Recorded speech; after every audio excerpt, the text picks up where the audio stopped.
Ce document est produit par l'Université Joseph Fourier Grenoble 1 en collaboration avec la région Rhône-Alpes et l'Université numérique francophone des sciences de la santé et du sport. Dans ce cours, nous allons donc essayer de présenter quelques éléments conceptuels relatifs à ce problème particulièrement inquiétant que constitue la toxicomanie dans notre société actuelle. Dans ce cours consacré à la première approche conceptuelle de la toxicomanie, nous verrons successivement un certain nombre de difficultés de définition même de la toxicomanie. Il faudra ensuite envisager la nature des produits stupéfiants, des données économiques tant ce problème est plurifactoriel, et enfin tenter de répondre à quelques grandes questions. En introduction, on peut dire que les conduites toxicomaniaques figurent parmi nos premières préoccupations en matière de santé publique, tant par les conséquences qu'elles comportent pour la santé des individus et les risques de contamination pour les tiers, notamment vis-à-vis du virus de l'immunodéficience humaine, mais également par leurs conséquences sociales et économiques qui préoccupent les pouvoirs publics. Sur le plan social, ces conduites, considérées pour la plupart comme des comportements délinquants en tant que tels, sont de plus génératrices d'une délinquance associée, conséquence du besoin d'argent sans cesse croissant lié au financement de la consommation. De plus, les énormes profits générés par le commerce de ces produits sont à l'origine de véritables prises de contrôle de l'économie de certains pays par de grands trafiquants. Ils permettent également l'achat de complicités, contribuant à affaiblir de nombreuses démocraties. Définir une toxicomanie n'est de plus pas facile, comme nous le verrons, suivant que l'on privilégie le mot toxique, qui renvoie à celui de produit, ou celui de manie, qui renvoie à celui de comportement. En outre, des conceptions culturelles variables vont créer de surprenantes tolérances dans certains pays, alors que ces mêmes produits feront l'objet d'une stricte prohibition dans d'autres pays. De même, la stigmatisation de certains comportements additifs va faire l'objet de variations très importantes selon les pays, les cultures ou même les époques. Nous allons essayer de mieux cerner cette complexité, cette diversité de ce phénomène médico-social que représente la toxicomanie au travers de diverses approches médicales, épidémiologiques, économiques ou encore légales. Définir une toxicomanie n'est pas forcément facile, comme nous venons de voir, selon que l'on privilégie ou non le terme toxique par rapport à celui de manie ou encore l'inverse.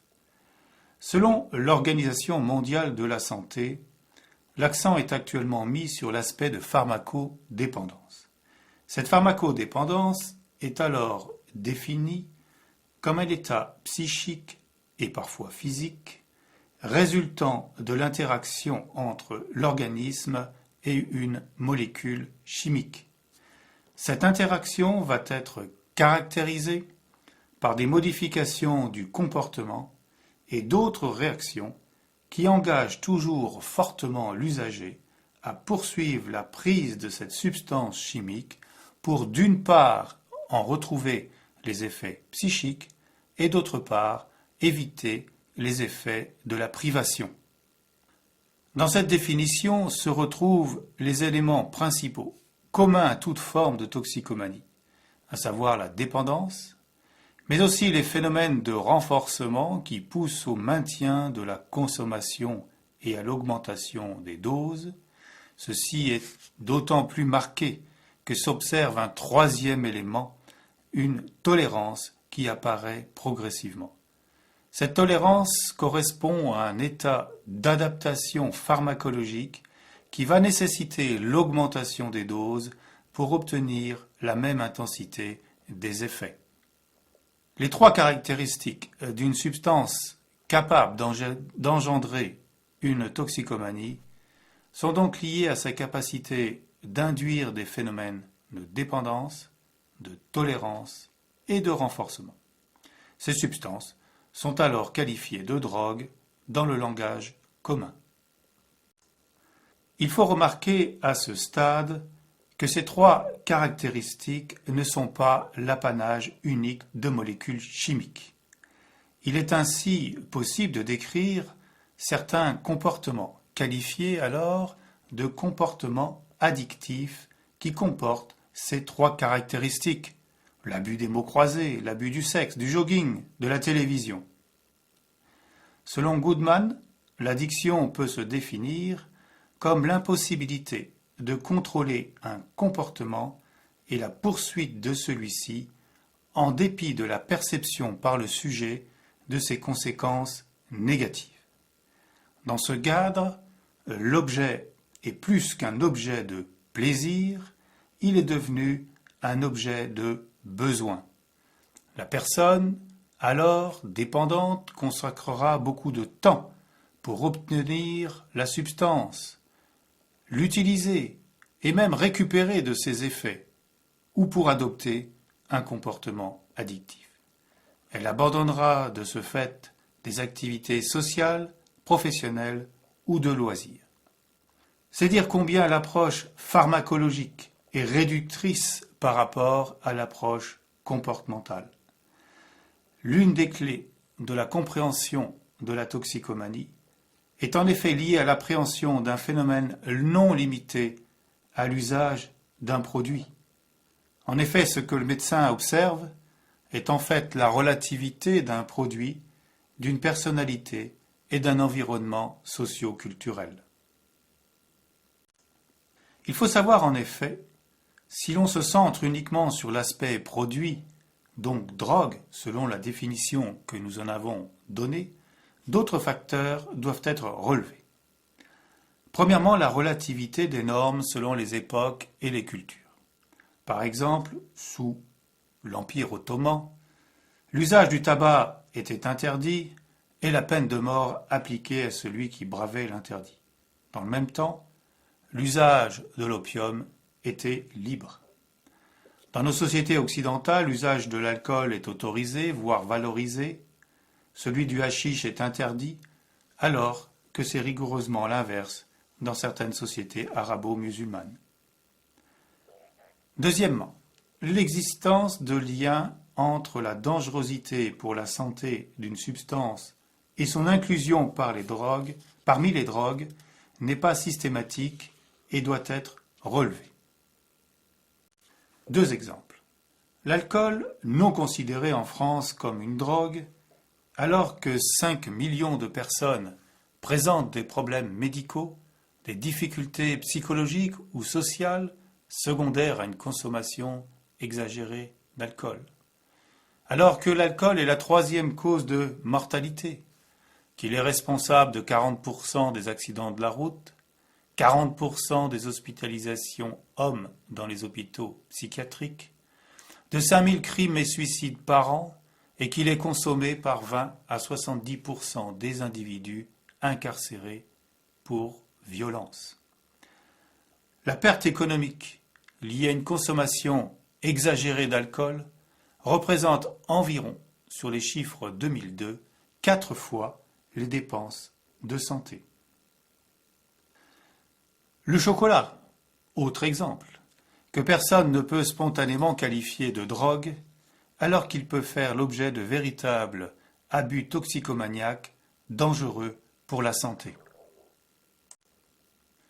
Troisièmement, la nature du produit ou de l'acte ne suffit pas à définir un comportement addictif.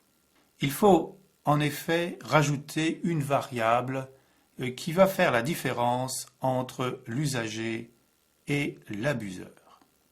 L'usager, c'est celui qui va rechercher dans ses produits, quels qu'ils soient, alcool, tabac, hashish, chocolat, ou actes, mots croisés, télévision. Il va rechercher dans ses produits ou actes un plaisir, mais un plaisir dont il va rester maître de la consommation et de ses conséquences individuelles et sociales.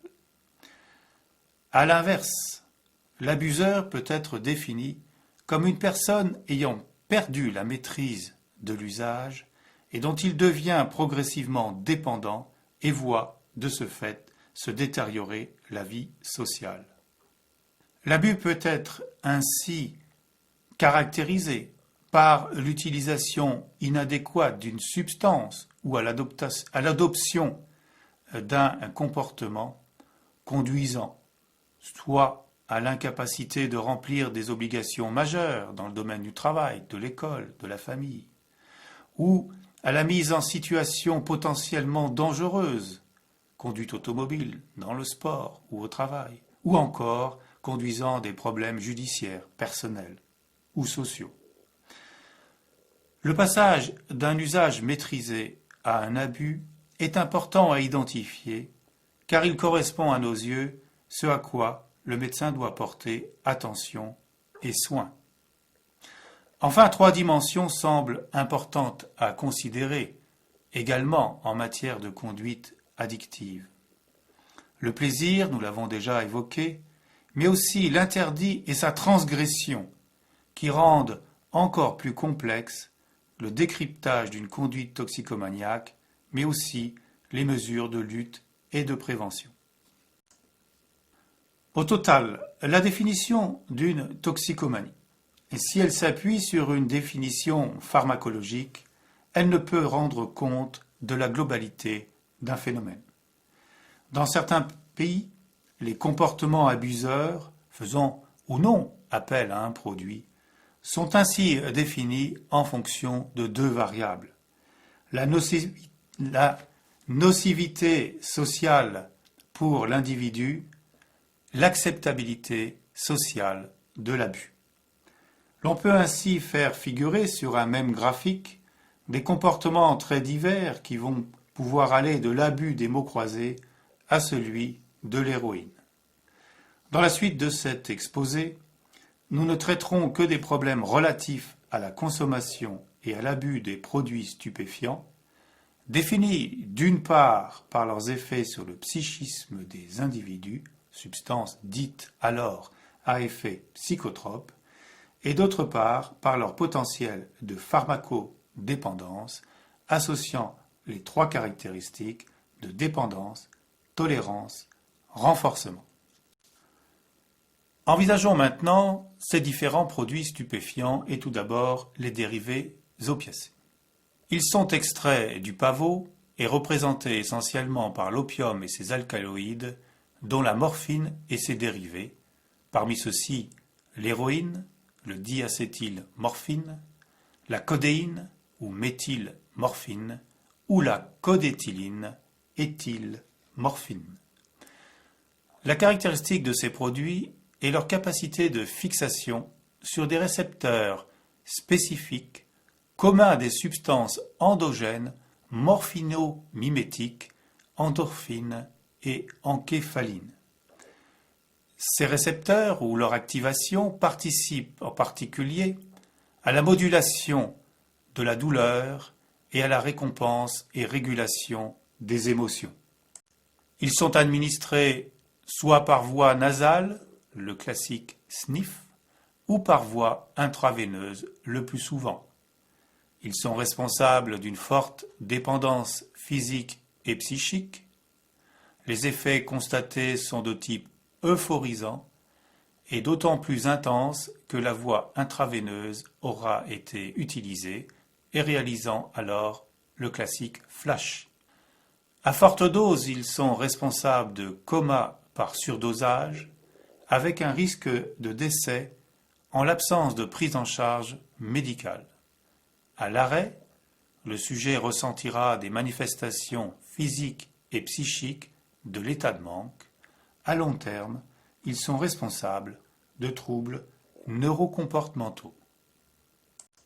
Les psychostimulants deuxième classe médicamenteuse, représentés tout d'abord par les dérivés amphétaminiques, administrés par voie orale ou intraveineuse, et la cocaïne, qui est un alcaloïde extrait de la feuille de coca, qui s'administre soit par voie nasale ou plus rarement par voie intraveineuse. Leur mode d'action passe par une inhibition de la recapture de la dopamine et de la noradrénaline et par une augmentation de la libération de dopamine, observée tout particulièrement pour les amphétamines. il n'y a pas de dépendance physique, mais une forte dépendance psychique. Ces produits sont responsables d'une stimulation de la vigilance et de la mémoire, responsables également d'effets euphorisants, puis s'installe une angoisse avec irritabilité, insomnie, voire un état dépressif. Les accidents de surdosage sont gravissimes et responsables de décès malgré une prise en charge médicale précoce.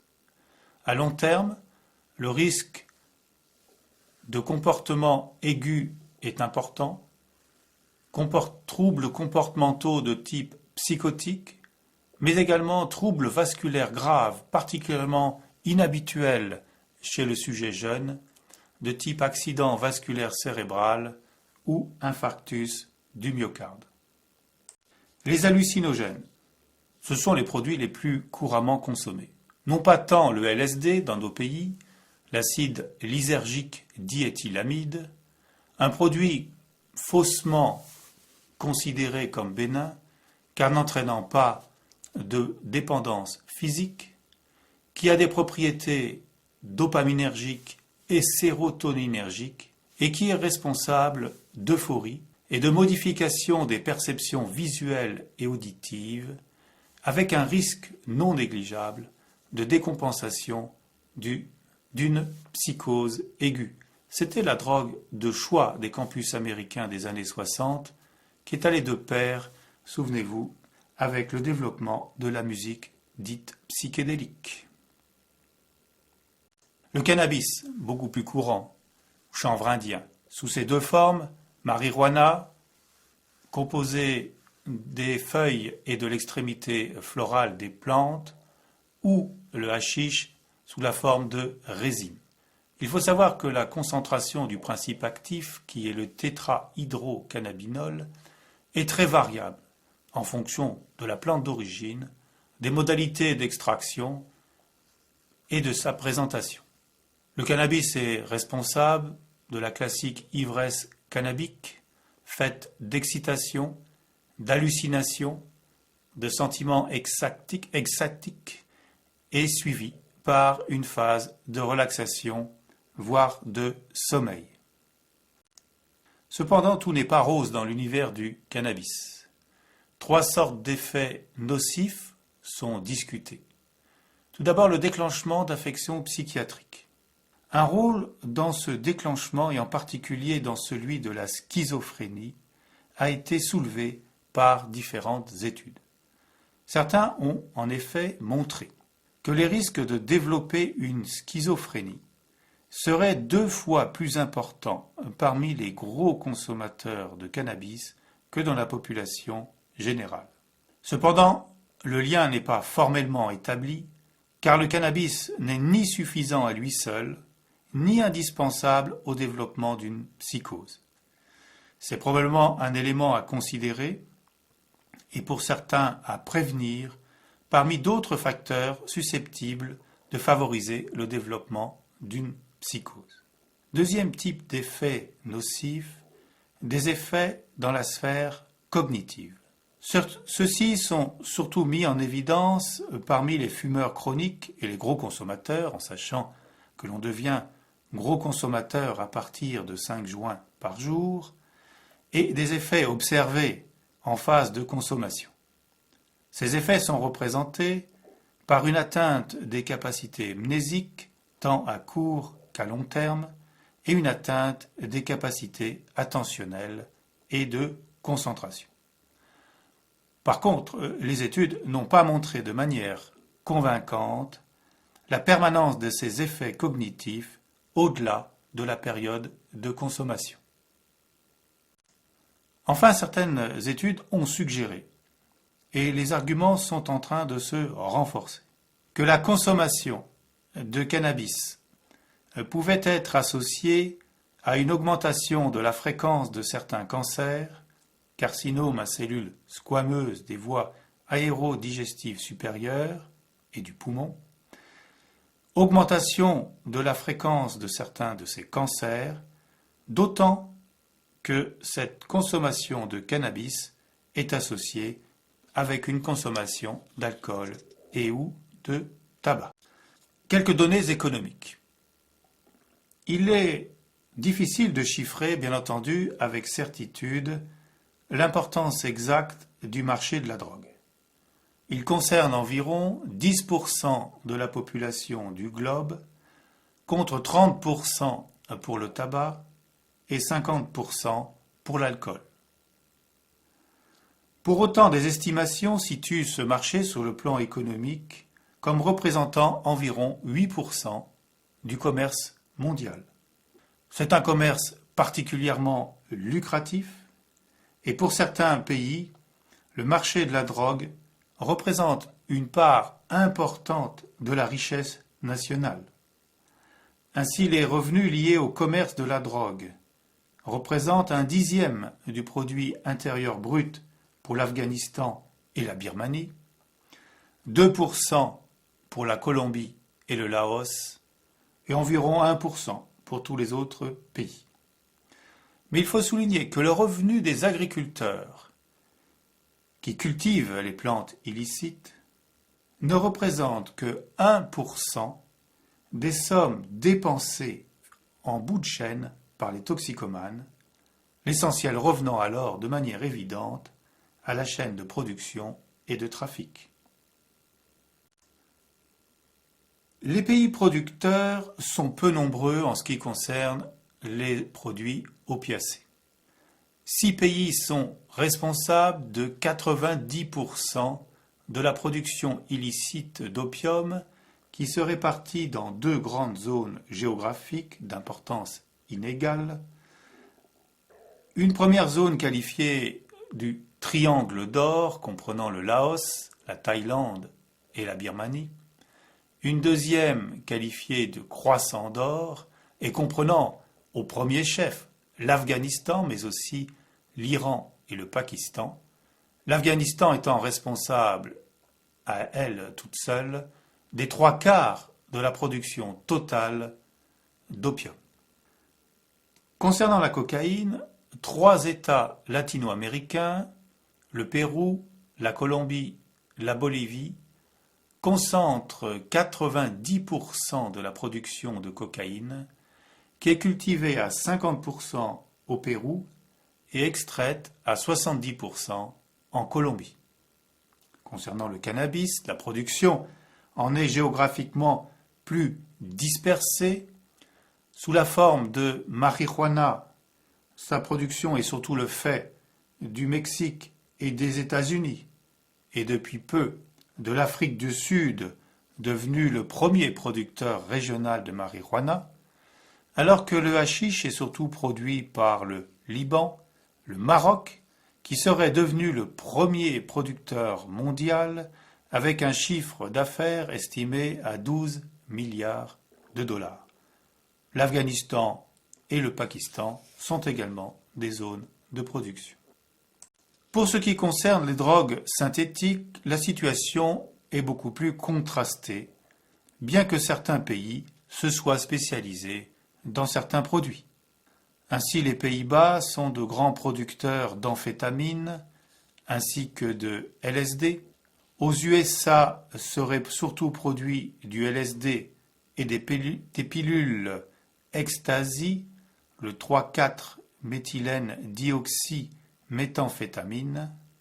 Pour les autres dérivés amphétaminiques, méthamphétamine, D-méthamphétamine hydrochloride ou surnommé ICE, seront produits dans des laboratoires clandestins aux États-Unis, en Corée du Sud, en Chine, à Taïwan, en Philippines et plus récemment aussi en Birmanie. D'une manière générale, la production d'héroïne et de cocaïne a doublé dans la deuxième partie des années 1980 et tend à se développer hors des pays traditionnels de production, tant en Asie qu'en Amérique latine. Le plus fort développement concerne les dérivés amphétaminiques, avec l'apparition de nouvelles zones de production dans les pays d'Europe centrale et en Russie, nouveaux venus sur le marché de la drogue. Quant au trafic, que faut-il en dire? Tout d'abord, en le définir. Le trafic consiste à faire transiter les produits stupéfiants depuis les pays producteurs vers les pays consommateurs. Le trafic va donc suivre l'évolution de l'offre et de la demande dans les différents pays concernés. Ainsi, l'arrêt de la production illicite d'opium en Turquie et le démantèlement de la French Connection, souvenez-vous d'une certaine filmographie, ont fait French Connection qui fournissait l'Europe et les USA en héroïne dans les années 60, ont fait émerger d'autres voies. Ces voies pour les USA partent de l'Asie du Sud-Est via Hong Kong et surtout de l'Asie du Sud-Ouest pour l'Europe, soit par voie maritime à partir du Pakistan ou de l'Inde, soit par voie terrestre par la route des Balkans ou par les républiques d'Asie centrale. La Turquie ayant repris des activités dans la production d'héroïne, celle-ci contribue à l'activation de la route des Balkans.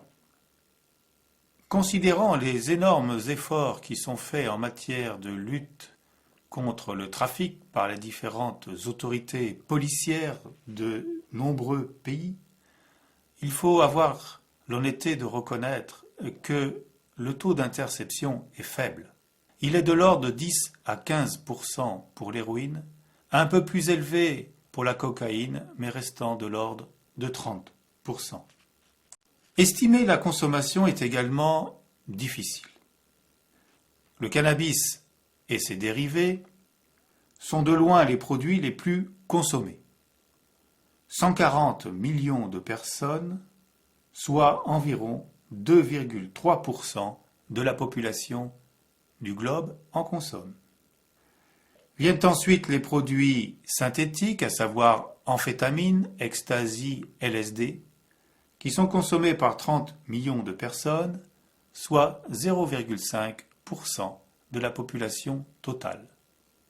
Vient ensuite la cocaïne, consommée par 13 millions de personnes, soit 0,23% de la population totale, et enfin l'héroïne et ses dérivés, consommés par 8 millions, soit 0,14% de la population totale. D'une manière générale, la consommation globale de drogue est jugée légèrement déclinante aux États-Unis depuis le milieu des années 80 et stable en Europe. En fait, la situation est très contrastée selon les pays, les produits et même la tranche d'âge. Ainsi, aux USA, l'usage des stupéfiants a progressé de 78% chez les adolescents de 12 à 17 ans entre 1992 et 1995. La consommation d'héroïne est de nouveau en augmentation aux États-Unis après plusieurs années de baisse, mais également le même phénomène s'observe en Europe de l'Ouest. Concernant des produits, aux USA entre 1992 et 1995, la consommation de LSD, après une chute drastique dans les années 70, a augmenté de 183%, la cocaïne de 166% et la marijuana de 105%. Au niveau mondial, il faut observer de plus le développement d'une forte consommation de drogue dans les pays de transit de la drogue et en périphérie des pays producteurs, ce qui est un phénomène nouveau. L'ensemble est donc, malheureusement, et à nouveau, en faveur d'une hausse sensible de la consommation des drogues au niveau international. Enfin, pour terminer, nous allons envisager quelques grandes questions qui se posent à propos de cette toxicomanie. Tout d'abord, faut-il légaliser son usage? La sanction de la loi de l'usage des drogues est très variable suivant les pays. Deux différences majeures apparaissent dans les législations. L'existence ou non d'une distinction selon les produits est la première différence. Certains pays, en effet, édictent des règles différentes suivant la dangerosité des drogues. L'usage des drogues douces, ou considérées comme telles, cannabis et dérivés, est alors en général autorisé, c'est l'exemple des Pays-Bas, alors que celui des drogues dures reste en général interdit. Deuxième différence, la prise en compte ou non de la forme de consommation. Certaines législations vont appliquer des règles différentes suivant qu'il est fait de la drogue un usage récréatif maîtrisé ou au contraire un usage abusif avec perte du contrôle de la consommation du produit. La légalisation de l'usage de drogue n'est donc pas un sujet tabou dans certains pays. Quel en est l'objectif ? La légalisation vise à changer les structures du marché, car si la prohibition de l'usage ne fait pas disparaître le produit du marché, elle en change les structures. En effet, avec prohibition vont rimer interdit, illégalité, prix élevé, qualité discutable des produits, délinquance, tout phénomène qui vont centrer la vie du toxicomane dans un monde de marginalité et de délinquance. Légaliser vise donc à réduire cette délinquance et à permettre une modification du style de vie du toxicomane. Cependant, le législateur retient sa plume devant ces avantages, car il redoute une explosion de la consommation que permettrait cette légalisation et que semble suggérer l'exemple espagnol. En effet, en Espagne, en période post-franquiste immédiate, l'Espagne avait légalisé l'usage des produits stupéfiants et notamment du cannabis. Il avait été observé une très forte augmentation de la consommation de ces produits qui avait fait revenir en arrière le gouvernement espagnol. Mais s'agissait-il d'un phénomène induit par cette légalisation ou tout simplement la révélation d'un problème jusque-là caché ? À ce jour, il n'existe aucune certitude de l'absence d'effet de ce type d'une politique de légalisation, ce qui explique que seul un nombre réduit de pays ont tenté cette expérience. Une solution intermédiaire consiste à autoriser le corps médical à prescrire des produits de substitution qui évitent le recours à des produits illicites et ainsi le contact avec le milieu de la drogue. Ces programmes, qu'ils fassent appel à des opiacés de synthèse ou à la délivrance même d'héroïne, sont en plein développement et apportent un meilleur confort aux toxicomanes qui peuvent ainsi plus facilement saisir au contact du prescripteur médical des opportunités réelles de soins. Deuxième question. Le premier contact détermine-t-il une toxicomanie ? C'est une question lancinante qui nous est souvent posée par les parents et dont la réponse est complexe. En effet, différents facteurs vont expliquer la poursuite de l'intoxication après une première expérience. Tout d'abord, des facteurs propres à la personnalité de l'individu. Il n'existe pas de troubles spécifiques ou prédictifs de la personnalité. Par contre, il est rare de ne pas observer de troubles de la personnalité parmi les toxicomanes. L'on peut ainsi distinguer par ordre de fréquence une personnalité dite antisociale. Cette personnalité se marque par une impulsivité, une instabilité comportementale, une labilité de l'humeur avec une tendance dépressive et des conduites antisociales. Deuxième caractéristique, des états limites. Des états limites avec des relations à autrui de nature anaclitique, personne ayant un besoin constant d'étayage, ou de nature abandonnique, personne ayant une forte tendance à l'angoisse et au passage aux actes. Enfin, il est possible d'observer des personnalités psychotiques dont le pronostic est lié à la gravité de l'affection psychiatrique sous-jacente. Deuxième ordre de facteurs, des facteurs propres au produit. Des variations individuelles de sensibilité aux effets pharmacologiques de telle ou telle substance peuvent également expliquer cette fidélisation à un produit. Enfin, sont reconnus des facteurs propres à l'environnement social. En effet, la pression de l'environnement social du consommateur peut l'inciter à la permanence de la consommation.